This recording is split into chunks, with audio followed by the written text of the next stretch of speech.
பப்பாளி பழத்தில் பார்த்தீங்கன்னா கொலஸ்ட்ராலை குறைக்கக்கூடிய நார் சத்துக்களும் இருதய துடிப்பை சீராக்கக்கூடிய பொட்டாசியம் சத்தும் நல்ல அளவில் இருக்கிறது.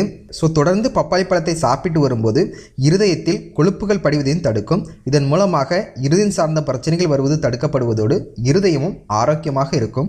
4 எலும்புகளை வலுவாக்கும்.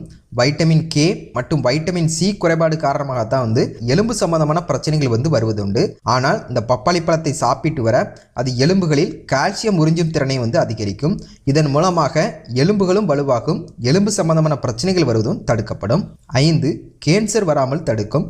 கேன்சர் நோய்க்கு எதிராக செயல்படக்கூடிய பீட்டா கரோட்டின் போன்ற ஆன்டி ஆக்சிடென்ட்கள் பப்பாளி பழத்தில் நல்ல அளவில் இருக்கிறது. இது கேன்சர் உண்டாவதற்கான காரணிகளை அளிப்பதோடு கேன்சர் நோய் வராமலும் தடுக்கும். குறிப்பாக ஆண்களுக்கு ஏற்படக்கூடிய பிராஸ்டேட் கேன்சர் ஏற்படாமல் தடுக்கும் ஆற்றல் இந்த பப்பாளி பழத்துக்கு உண்டு என பல்வேறு ஆய்வுகளை நிரூபிச்சிருக்கிறாங்க. 6 சர்க்கரை